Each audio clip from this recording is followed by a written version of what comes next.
G'day, this is Captainoob, and in this video we're going to be looking at a guide for my Stealth Commando build. There's a lot to cover in this video, from special distribution to gameplay tactics to leveling up, and even resource management, so there's a lot of information to be conveyed. So to break this video up a little bit, I'll be dividing the video into different sections with timestamps in the description, and if you're even more impatient than that, I've also linked a build using Nukesdragons Special Planner, so you can copy it off there if you don't want to watch the video. So let's get started. The purpose of the Stealth Commando build is to get the most combat effectiveness out of rifles, whether they're semi-auto or fully auto, energy or ballistic. This is not a build optimized for team play, as we only have 2 charisma, but playing with others will hurt your ability to deal damage anyway, so this is definitely a lone wolf build. That being said, with this build you'll rarely need more damage output that you can produce yourself, so if you enjoy playing alone, this is the build for you. The way in which we can achieve lots of damage is through the use of sneak attack criticals, which can multiply your damage from 2 times to 3.75 times if you've got the correct setup. Other limitations on this build include low hit points from low endurance and low carry weight from the lack of strength. These weaknesses can however be alleviated if you use the correct perks and items, but this is a very glass cannon build.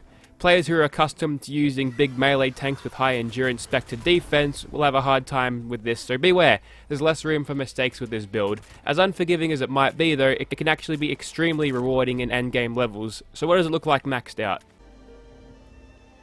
Alrighty, so here's my special distribution. Obviously it's post level 50, so this is completely maxed out. But what I'm going to do is I'm going to explain each and every one of the perks that I do have on, so you can understand why I use it and why you should use it. So obviously in strength we've only got 2, but that gives us enough room to chuck in bandolier. Obviously that is going to help us out a lot with if we're carrying around tons and tons of ammo. We can make it way less than tons and tons, obviously. So, you know, automatic weapons, they can eat up a lot of ammo, but you also want to carry around lots of different ammo types as well, and that can really weigh you down. So, you know, having 2 strength, we kind of need that extra, you know, space for bullets, right? So you make the bullets lighter, you can sort of eliminate that problem, so we can sit at strength 2 and be just fine.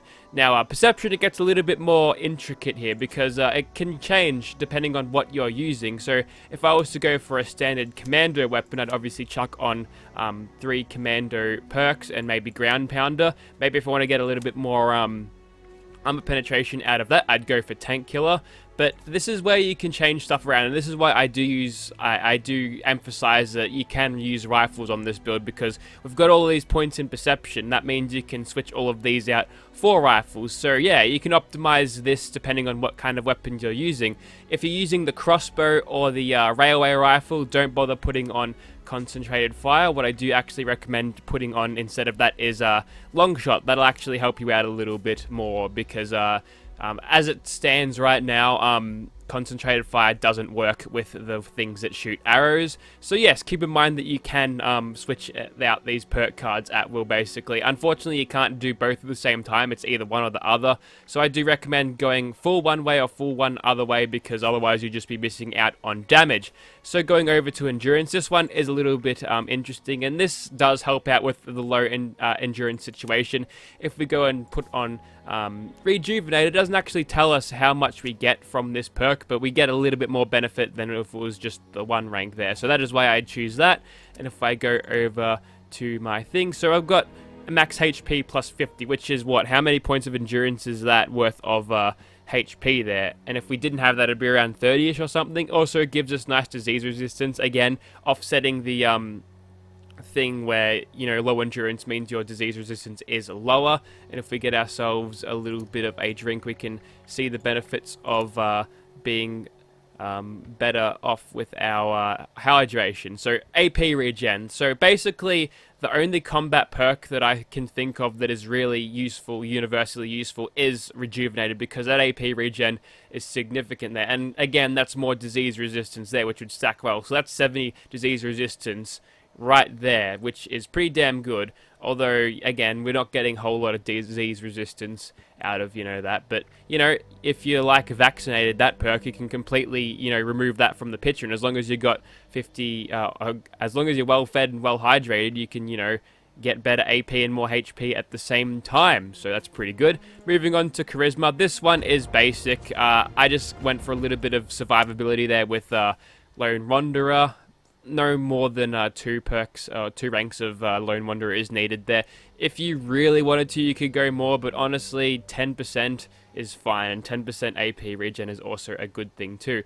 Moving on to Intelligent, this is another thing that I change from time to time. If I'm using explosive weapons, I'll choose Demolitions Expert, but if I'm not using explosive weapons, Gunsmith is definitely the way to go, and I've got 3 extra points in there. You don't have to put these 3 points in there, but I have this build set for both energy weapons and ballistic weapons, so I'm going to need another 3 points in there for batteries included. But if you're not actually keen on using energy weapons, you know, these 3 points in intelligence can be shifted over to luck, giving you 12, which means you can have a whole new rank 3 card there, which is pretty good. That's actually something worth thinking about. So if you're not really keen on energy weapons, I'd highly recommend shifting more points into luck, and honestly, you're probably better off doing that, but for the sake of versatility in my build, I'd like to keep it as is, because I carry a lot of Gauss Rifle ammo, even though I don't really use them all that much. And of course, we've got Nerd Rage here, which helps us out if I can find it. There it is. So if I'm using a bloody weapon, I'm going to chuck Nerd Rage on to get even more damage out of that.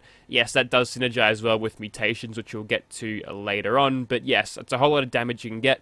And Agility is another thing that's completely maxed out, and basically 5 of those points are going to go straight into Adrenaline. I never go around without 5 Adrenaline, because that's just such a great way to get more damage. 60% is the maximum you can get out of that. So if you've got a whole bunch of enemies, that's like a whole set of cards there. That's 9 cards worth of damage there, which is pretty damn good, and it's only for, what, 5? So, you know, that's pretty efficient on the old perk things there. And of course, what we want for Stealth Commando is Covert Operative, Escape Artist. Escape Artist is really good, by the way, because it, you know, it can just make enemies lose you like that as soon as you go and crouch. And obviously, Covert Operative will increase our sneak attack damage with ranged weapons, which is very, very useful indeed. You can chuck on Gun Fu if you like, but, you know, having 2 endurance, again, the survivability is a little bit low, so I do recommend chucking on just the first rank of Born Survivor there.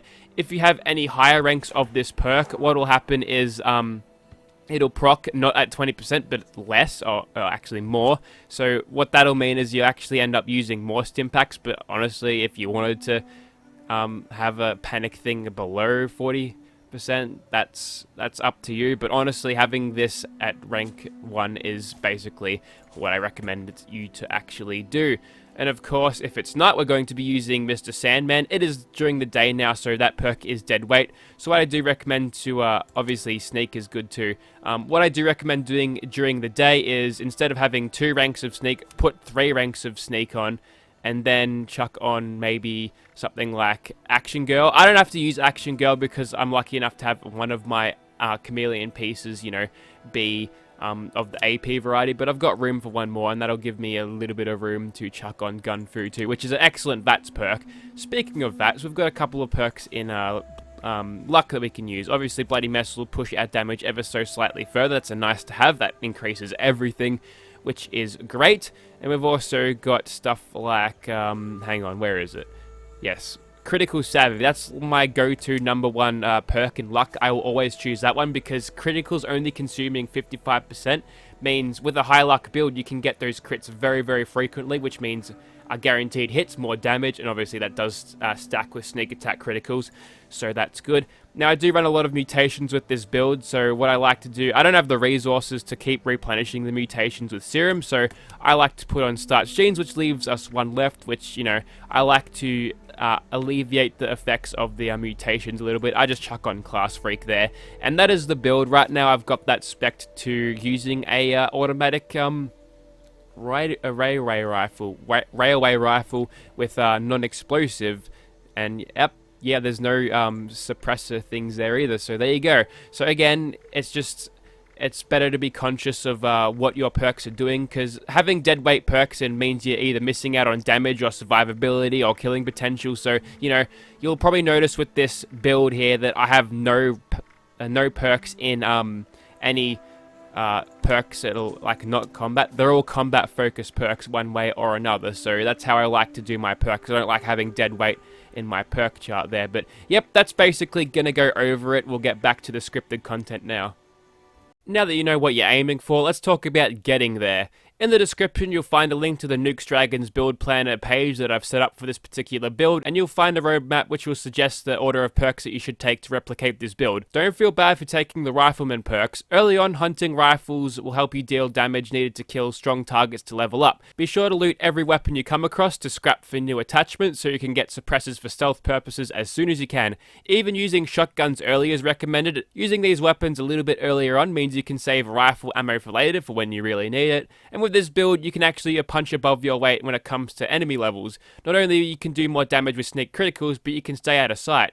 Killing super mutants is recommended because they're dumb idiots who line up for headshots anyway, so yeah, go for those blokes. To get the best out of your build, you need to stay hidden, or at least in caution. You see, ever since Skyrim, you didn't actually have to be completely hidden to execute sneak attack criticals. This was continued in Fallout 4 and now in Fallout 76.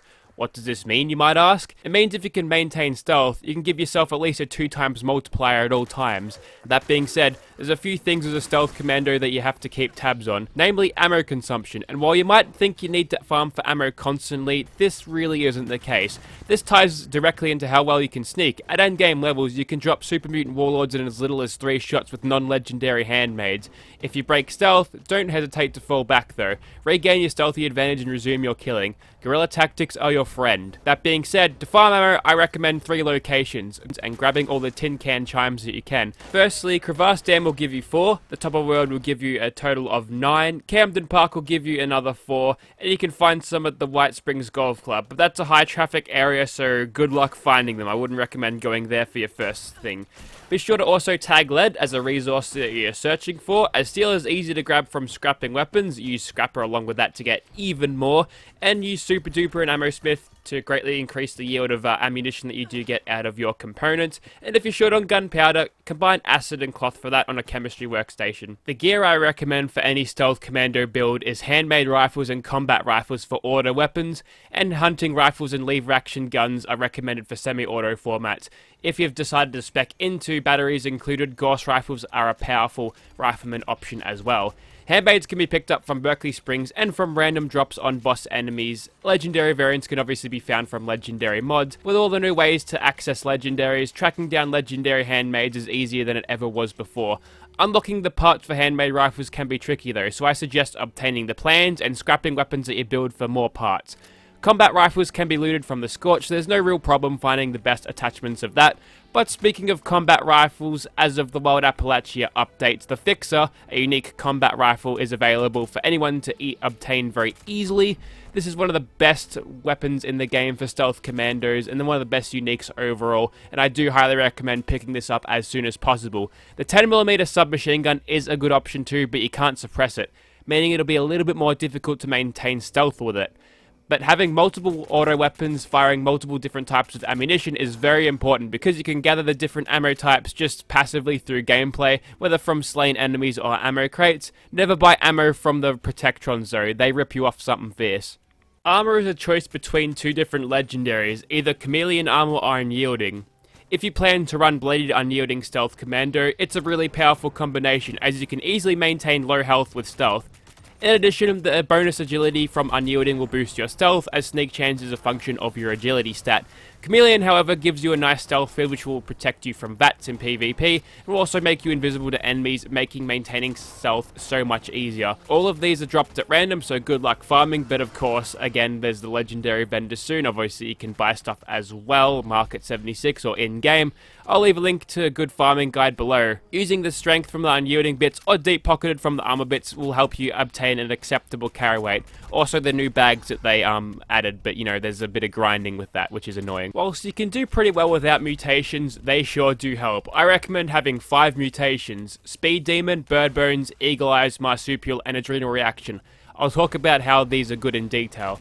Firstly, Speed Demon makes you run faster and reload faster by 20%, allowing you to speed up your gameplay by virtue of being able to dive in and out of areas quickly. This is great for guerrilla tactics because you can pull back faster than your enemies can pursue you, allowing you to fight on your own terms. The drawbacks are easily managed because food and water is abundant, and you don't need dumb perks like Through Hiker to keep you going. Marsupial allows you to leap much higher than normal when you jump. This is useful for avoiding gunfire, melee enemies, or explosions. It's a pretty great indirect survivability perk that allows you to easily avoid threats. It synergizes very well with Bird Bones too. The drawback is less intelligence, which is pretty mild. Bird Bones will make you fall slower and gives you agility at the cost of strength. Since we're not relying on our strength to do damage anyway, and our strength is only at 2, the drawbacks are not really noticeable. The extra hang time in the air that you get from Bird Bones is another damage avoidance option, which is great for stealth commandos. Eagle Eyes is for when you want to get high amounts of damage when you crit spam and VATS. The perception bonuses will make VATS more accurate, allowing concentrated fire to quickly guarantee those hits in 2 to 3 shots. The strength debuff from this is again with strength 2 not existent. You can't have any special stats in the negative, so you know it's just stopped at 1. Adrenal Reaction is a great way of getting extra damage with no real cost to you. Sure, you'll get 50 less HP, but that doesn't matter if you've never seen anyway, right?